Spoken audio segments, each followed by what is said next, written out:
It is the morning of the 14th of November, 2025. This will be part two of Bombshell, Epstein email release, tightens noose around Trump's neck. It'll play for around 17 minutes. Let's have a listen.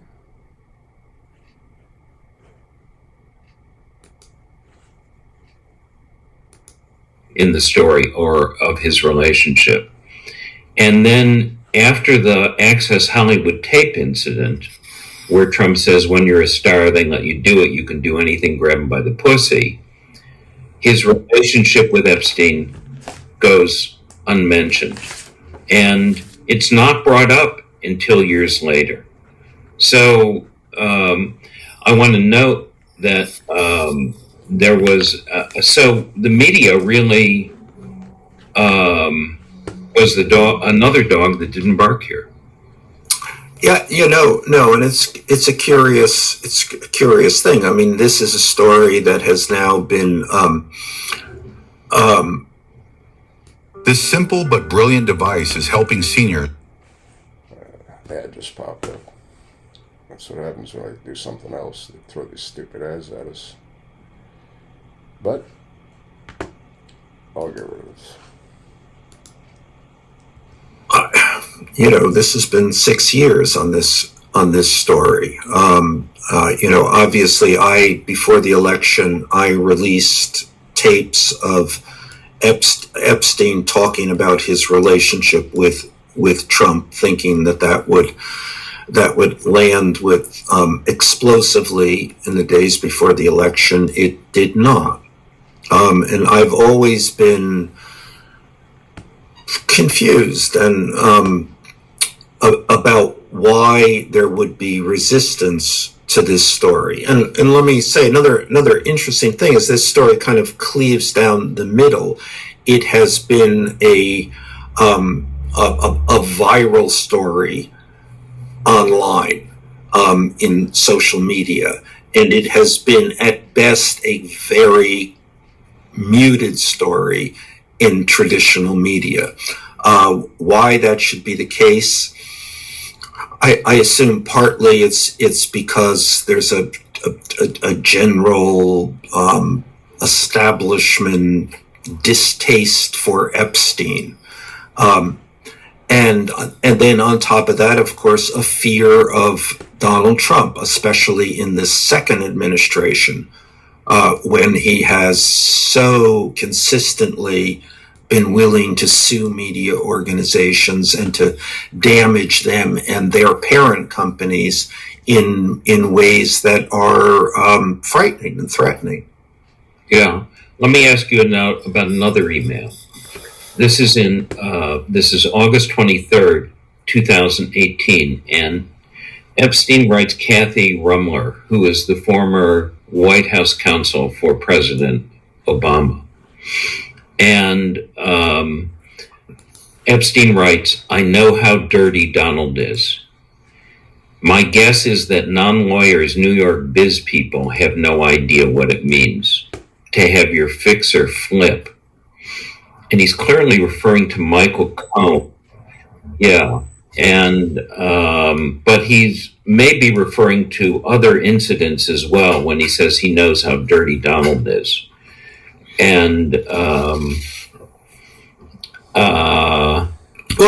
think that's true. I mean, I think he knows him to be a sexually a dirty dog, and he knows with some detail and some intimacy about Donald Trump's financial affairs, and this is in both in tax matters and the way Trump has raised money and the way he has financed both the casinos, other pieces of real estate, Mar-a-Lago. And I mean, I think that Trump often sought advice from Epstein in these matters, and they were I think pretty intimately involved with each other's financial affairs. Yeah, and did he? That's a matter that is also stymied in this investigation in the Senate Finance Committee. Senator Wyden is pursuing this, among others, and there's a lot of stonewalling going on about that. Did Jeffrey Epstein ever discuss his financial relationship with Donald Trump? I have to. He spent a lot of time specifically talking about Trump's taxes and the help he had given him I would say that's probably the first half of the 1990s when Trump had gone through several bankruptcies, had borrowed, I think about $1 billion from various banks and had personally guaranteed it. And then that money, those loans had been forgiven, which of course makes that a taxable event. And that's a kind of difficult moment. You can't pay back the $1 billion that you owe, but now you have to pay the government $500 million. And so there was a lot of talk and a lot of details about Epstein's advice to Trump on how to get out of that. What was his view? You've mentioned it before, of Trump's financial acumen. He thought he had Trump. He always said with incredulity that Trump could not read a balance sheet, and Trump was fundamentally innumerate. You couldn't give him a number. Any number that you supplied Trump then would be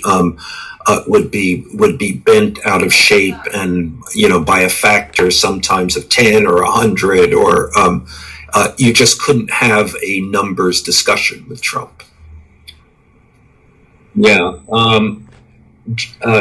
Epstein and Trump had a lot of history together, including with women and a lot with models. There's the notorious incident of the American. Both of these guys need to drop the about every fifth word is They need to drop that, but hey, let's go back.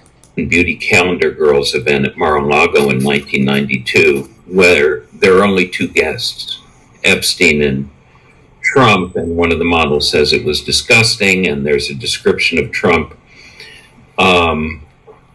getting into the bed of one of the models while she's sleeping, and she is very upset, and there's an account of a lawsuit by the promoter, Jill Harth O'Reilly, who says that he sexually assaulted her.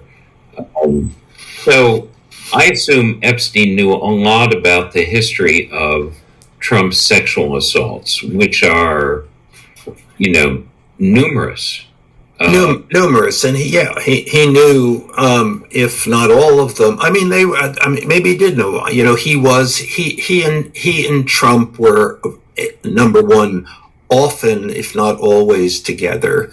And they were, to say the least, free in their discussions about this. This was all sport. What if you could clean your retainer at the touch of a button? Another ad just popped up. I'll get rid of it. For them. Right. And I can imagine boasting and so forth. You know what I did last night? That kind of thing. Absolutely. And there was no. And I've heard. I know how Epstein himself talks about this, and it is not like you and I. Well, I don't know either of you all that well. My assumption is that none of us talk like that. It was a way in which there was.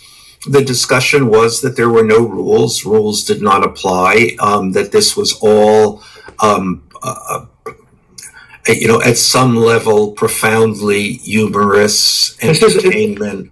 It goes straight to the Access Hollywood take, right? Yes, sport. Just think of it as sport. The world is filled with women who are accessible to us because we are rich and powerful, and we like it, and the women like it, and it's all, and let's all have a yuck. Right. Yeah. They went to a lot of Victoria's Secret events together. Of course, the owner of Victoria's Secret, Les Wexner, was a financial angel of Jeffrey Epstein.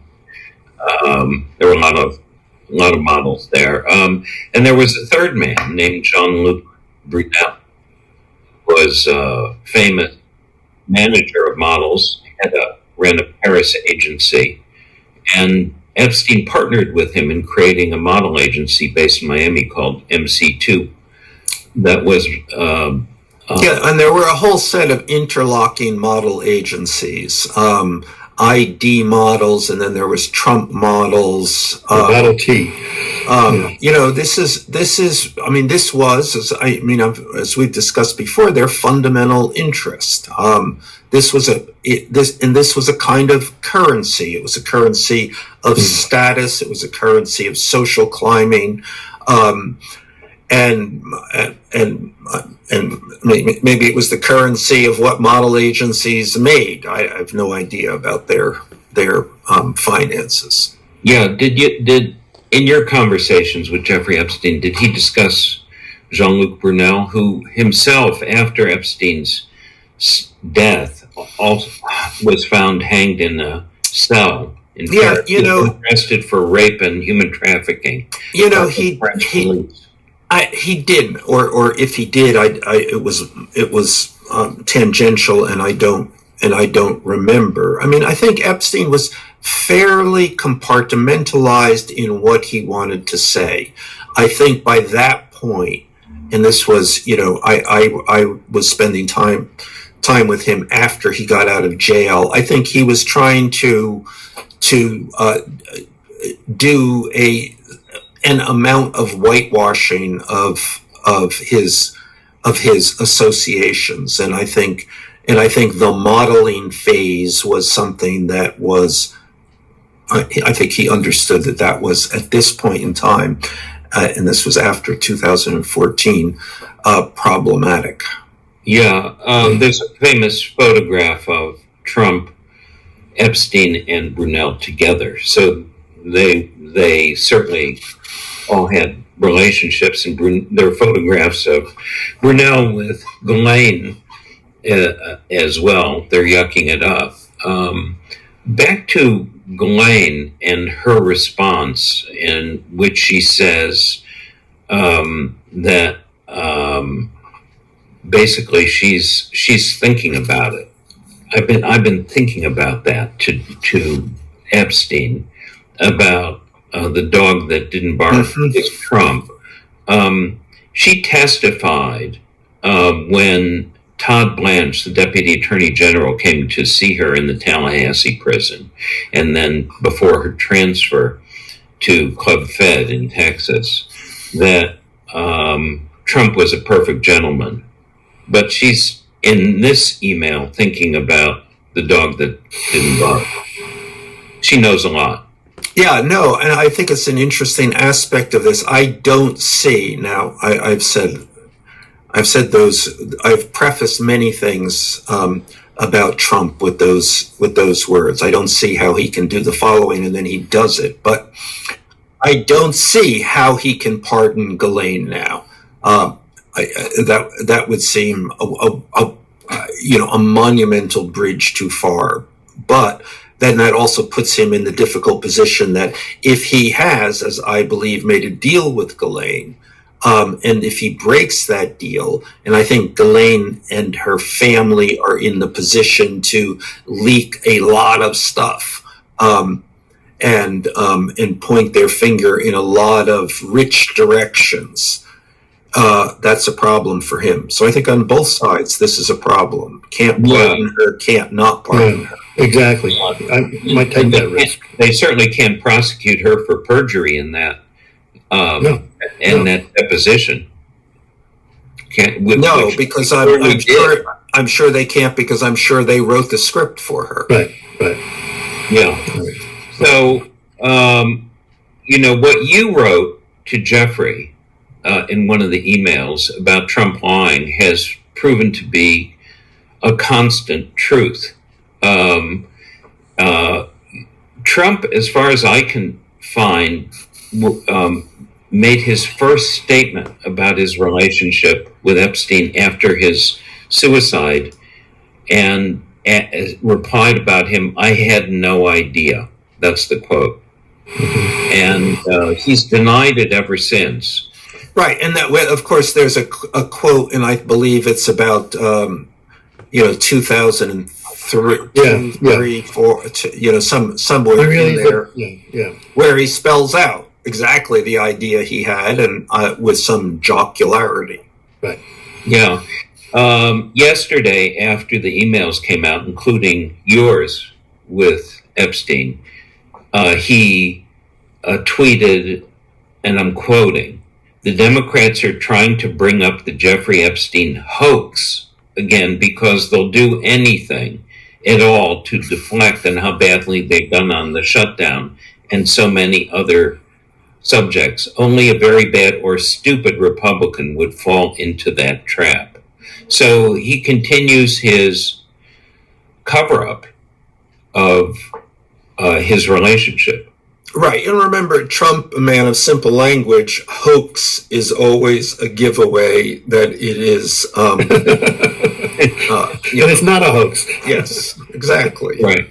There's a misleading Washington Post headline that I don't want to escape that appears this morning. It said, "Epstein wrote that Trump knew of sexual abuse but didn't participate."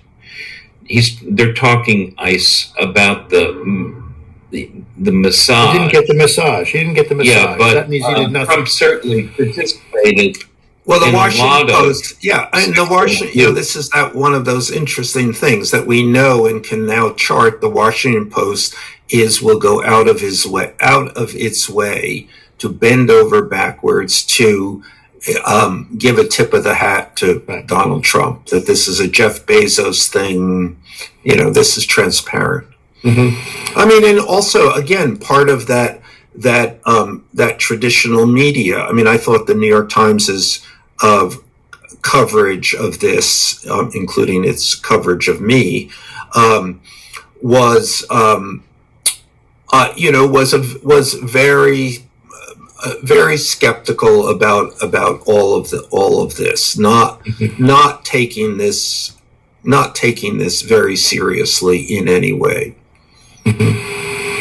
It's just too icky. It's just too low, just too loose. They don't want to go near it. It's like it's as if by touching the story that they are degraded by it. Exactly. And it's I remember. journalism. Yeah, no, I remember when I did an interview with David Remnick, the editor of the New Yorkers, a couple of months ago, and it was and he could barely touch it. Why should we be interested in this? Why should we lower ourselves to this, to the muck of this story? Another ad just popped up. I'm going to do this in 3 parts because obviously it's got me somewhat intrigued and I want to hear the rest of it. So stand by for part 3.